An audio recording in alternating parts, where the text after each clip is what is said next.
You think the deadliest part of a 19th century spinning mule was the thousands of razor-sharp spindles? You're wrong. The real killer was the floor. Specifically, a gap of exactly 4 inches, just enough to fit a human skull. In 1832, children weren't just workers. They were irreplaceable components of the machinery. An 8-year-old had exactly 3 seconds to crawl under a moving 1.5-ton carriage, scrape away the dust, and slide out before their ribs became part of the gears. Why did the world's most powerful empire decide that a child's life was worth less than a 5-minute machine stoppage? Today, we're looking at the brutal engineering of the Industrial Revolution, where the perfect part had a pulse, cost 2 shillings a week, and officially didn't even exist. Manchester, the Ancoats District, February 7th, 1832. That morning, McConnell and Kennedy's mill started 126 spinning mules simultaneously. The foreman moved between the rows without raising their eyes. The boiler had been running since 4 in the morning. Threads moved. Carriages moved. It was an ordinary Monday. The spinning mule is not a machine in any conventional sense. It is a living system that breathes. The spindles, thousands of them turning at several hundred revolutions per minute, draw every eye in the room. Visitors to a spinning floor always watch the spindles. That is where the obvious danger appears to live. It doesn't. The spindles sit at shoulder height.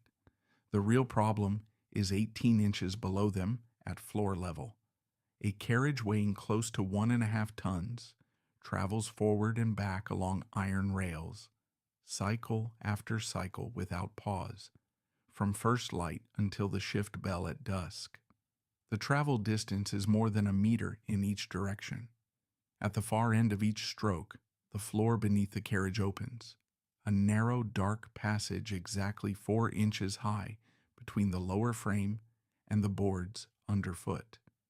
4 inches is the thickness of a human skull, plus a few millimeters. The sound the machine makes in operation is not a clatter and not a screech. It is a steady, almost soft rumble that travels up through the floorboards, through the soles of boots, through the bones of the shins. In the spinning room, that sound never stops. It becomes background, and background eventually you stop hearing. Job Leakey was 8 years old.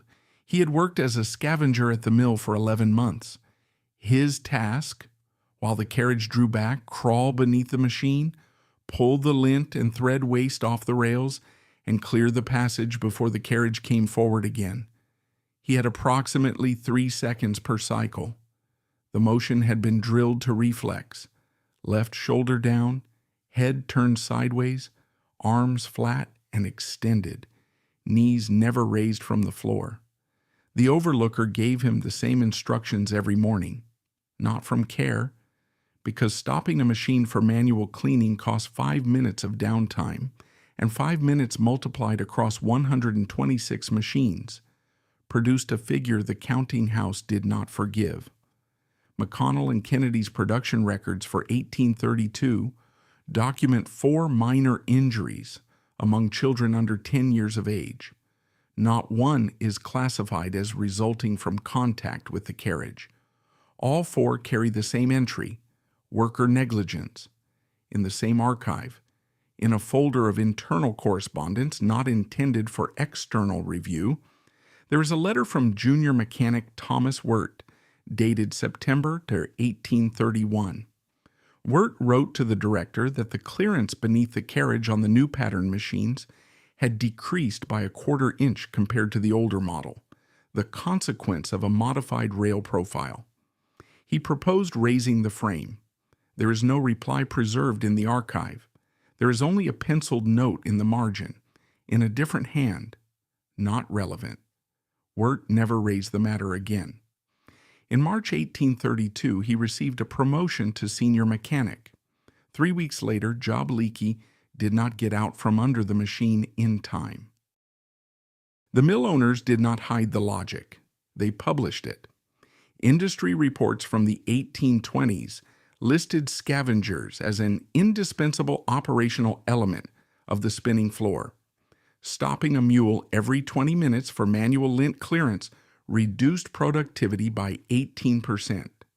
A child between 6 and 10 weighed under 40 pounds, responded to a spoken word, and cost 2 shillings a week. A mechanical cleaning device, had anyone developed one, would have cost the equivalent of 15 scavengers' annual combined wages. The arithmetic appeared in trade publications, in parliamentary submissions, in mill correspondence. It was simply never described as arithmetic about human beings. The visitor to a spinning floor in 1825 would expect the danger to have a face, a brutal overseer, a reckless owner, a man who gave the order. But the scavenger did not appear because anyone issued a directive. He appeared as the natural consequence of a machine's geometry, and no one altered that geometry because no one officially conceded the problem existed. Samuel Crompton patented the spinning mule in 1779. The patent contains no reference to maintenance of the space beneath the carriage. Between 1800 and the 1820s, the machine scaled upward threefold. The carriage approached a ton. The gap beneath it did not disappear.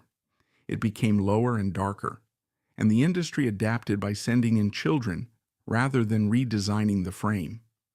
William Drinkwater, overlooker of the spinning room at a Bolton mill, gave testimony before the Sadler Commission in 1832. He said, "I did not consider it dangerous, provided the child was properly trained." Asked how many children under his supervision had sustained carriage injuries in 3 years, he answered, 2, but in both cases it was their own hastiness. He was not asked how many hours per day those children had worked before the incidents occurred. That answer exists elsewhere in the same records, 14 hours. Former scavengers who survived into adulthood described the same phenomenon independently. After several months of the work, they stopped hearing the carriage as a warning. The sound became a pulse that came from below the floor rather than inside the chest. The danger began not with the noise itself, but with a change in its rhythm. When a stroke regulator wore unevenly, the carriage could return a quarter second early.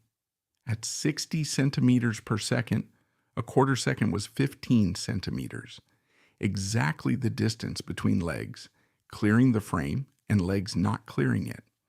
The Sadler Commission gathered testimony from 89 individuals. 23 of them described injuries sustained beneath the carriage during childhood. The report was presented to Parliament. Within weeks, the Textile Manufacturers Association retained a medical expert who stated publicly that most injuries described were consistent with the natural physical characteristics of children from impoverished backgrounds and bore no demonstrable connection to factory conditions. The expert's fee does not appear in the association's published accounts. It appears in a separate ledger under professional consultations. One witness was 15-year-old John Hampson of Stockport. He described how he had trained his younger brother in the work of a scavenger. He said, "I told him, if you get frightened and stop halfway, that is worse than if you had never gone in at all, because then you will not make it." The stenographer recorded it without comment. That sentence describes the precise mechanism behind most deaths. Not ignorance of danger, but paralysis at the exact moment the danger had already started moving. Hampson survived. His brother did not. But that was not news in Stockport, because by then the town had already developed its own language for events like that one. In the working districts of Manchester, Bolton, and Stockport in the early 1830s, there existed a specific vocabulary. "He got caught" meant a child had been seized by a drive belt. "She didn't make it" meant the carriage. "He's no longer at the mill" could mean dismissal, escape, death, or disability. And no one pressed for clarification. The word killed passed between workers rarely, not from timidity, but because a direct word pulled a direct question behind it. If someone died because of a machine, who answers for it? And if you asked that question aloud today, would you still have work tomorrow? The mill owners did not create this vocabulary, but they used it with precision. Internal incident records from McConnell and Kennedy covering 1828 to 1833 contain no entry using the word death. There is cessation of employment due to incapacitation, discharge on grounds of unfitness, absence without prior notice. This language had practical value beyond mere discretion. Britain's insurance industry at the time refused claims from families when a worker, or their parent, had signed a labor contract under conditions of known risk. Risk was considered known if a contract existed. The standard contract for a child scavenger ran 11 lines. It contained no description of the space beneath the carriage. Mary Leakey, Job's mother, submitted a compensation claim to the McConnell and Kennedy counting house 1 week after her son's death. The reply came in writing. The boy had acted contrary to the overlooker's instruction, and the company therefore bore no legal liability, but in sympathy offered 3 shillings, a sum roughly equal to half a year of Job's wages. Mary Leakey took the 3 shillings. There was no alternative. Her husband had not returned from a night shift at a coal pit 2 months prior, and she had 4 other children. Children's burials in the Manchester parishes of the 1820s and 1830s are recorded as anomalously brief, not because the families lacked grief, but because parents could not afford to miss a shift. The procession left before 5 in the morning, ahead of the factory gates opening, a plain wooden coffin, 4 adults, a priest who spoke quickly, the remaining children of the family already in the queue at the mill entrance. The smell of morning coal smoke over the churchyard mixed with the machine oil on the clothes of those who had come directly from the night shift. The ground was usually still soft at that hour. No one waited for it to dry. In 1833, following passage of the Factory Act, the government appointed 4 inspectors to oversee all textile enterprises in Britain, 4 men for more than 3,000 mills. One of them, Leonard Horner, reported in 1836 that over 3 years he had physically visited fewer than 7% of the establishments in his district. At the majority of mills he did manage to reach, the owners had received advance notice, a day ahead, sometimes 2. Horner recorded this without comment. In the same report, one figure stands alone: the number of documented violations involving children under 9 years of age across those 3 years, 0. Horner was not a corrupt official. That is well documented. He fought owners repeatedly and pushed for genuine enforcement. But 0 violations did not come from negligence or bribery. It came from something simpler.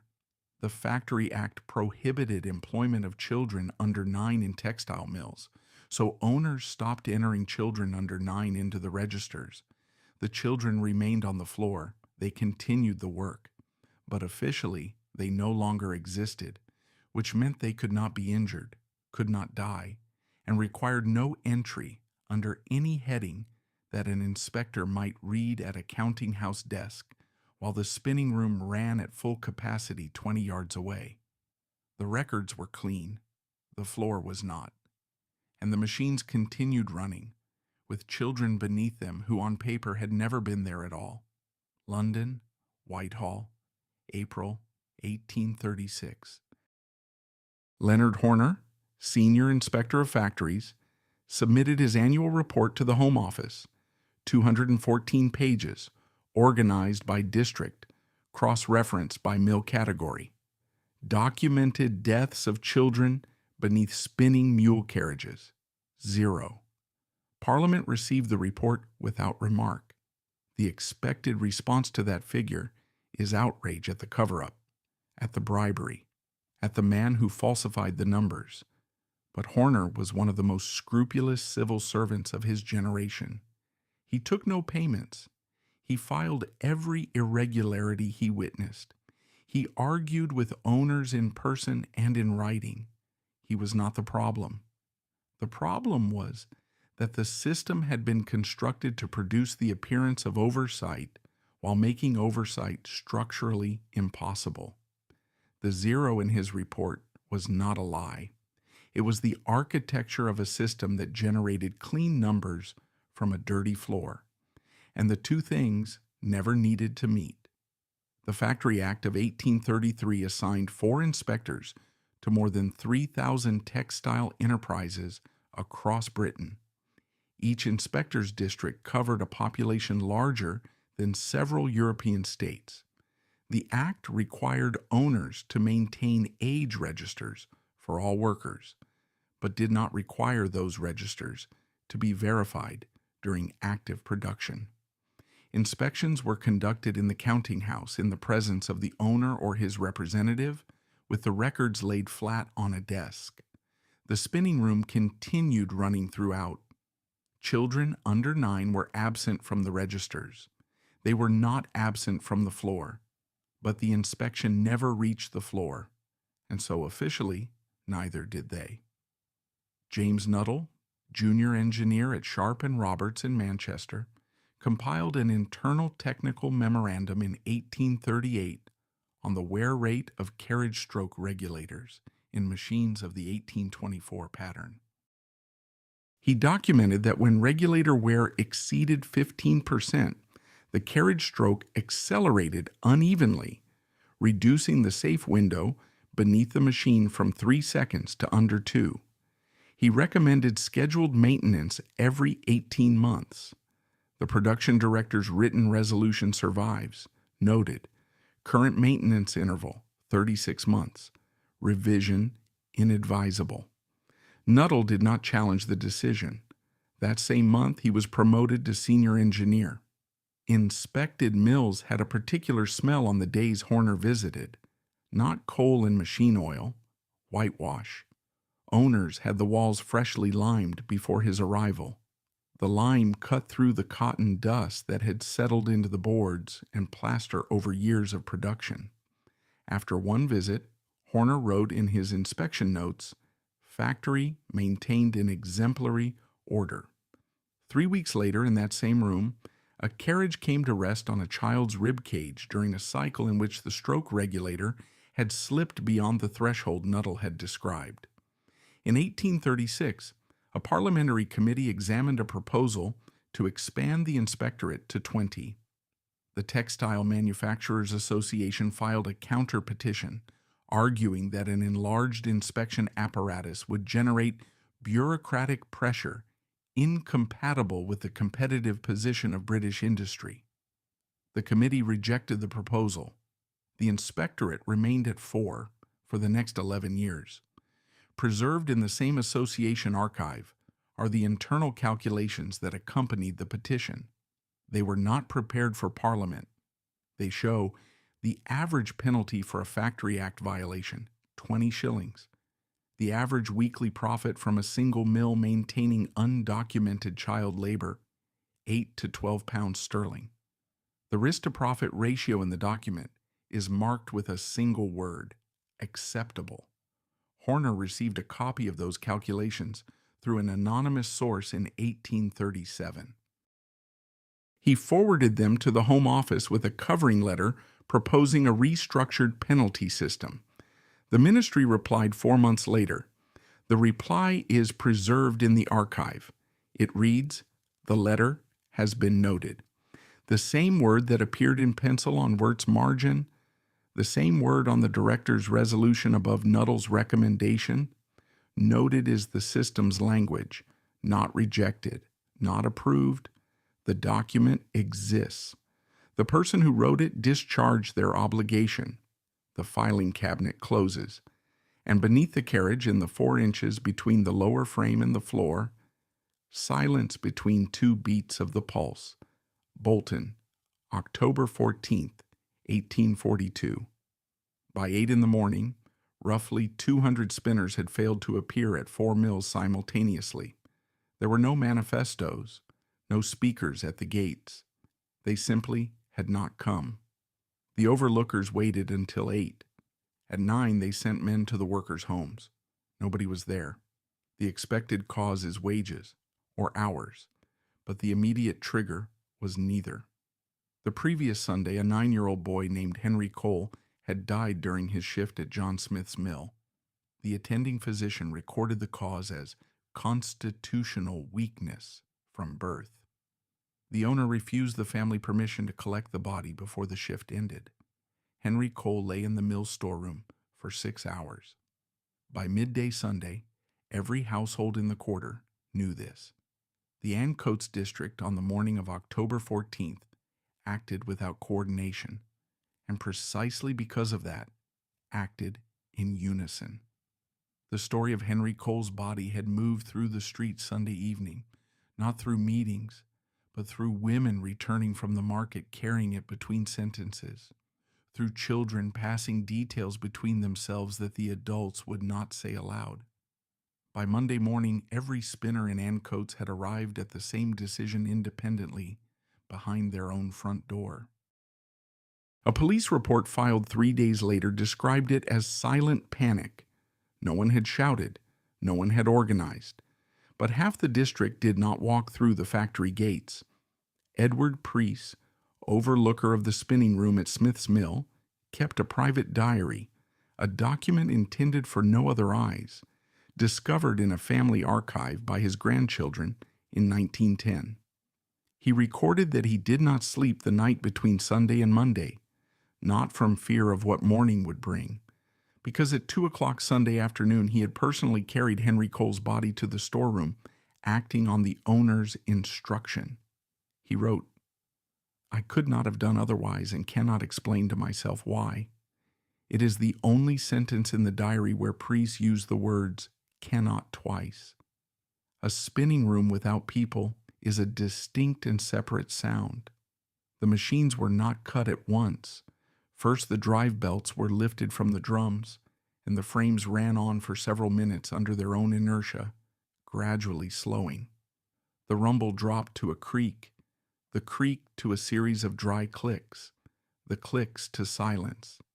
That silence, by the accounts of those who heard it, was physically tangible, a pressure behind the eardrums, the way a room feels after a detonation has passed through it. The smell remained, overheated oil, cotton lint suspended in still air, the damp of spent steam in the boards. But the pulse that had run through the floor every working day for years was gone. The room felt like a held breath. John Smith hired 30 replacement workers from Leeds the following morning, at double the daily rate.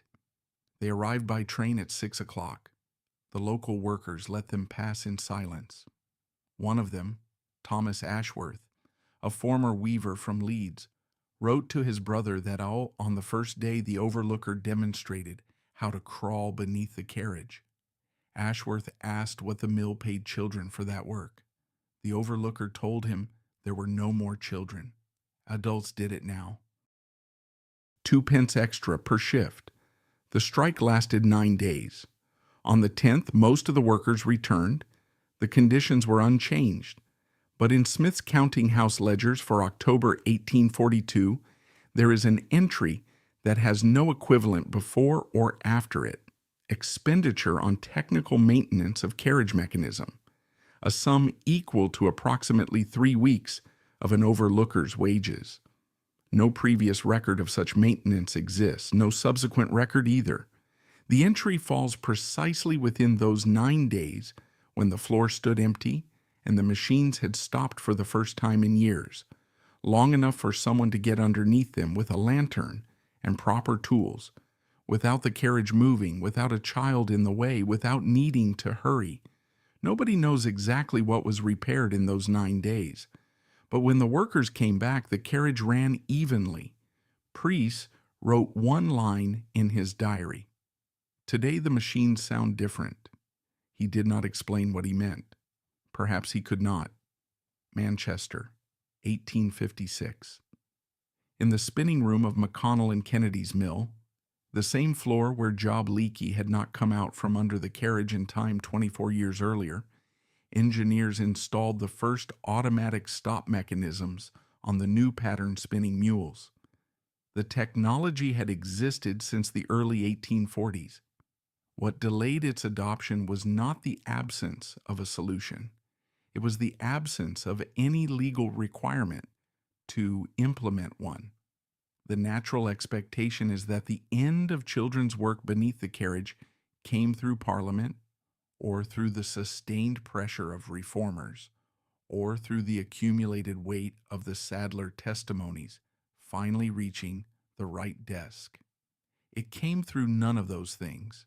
It came through the machines themselves.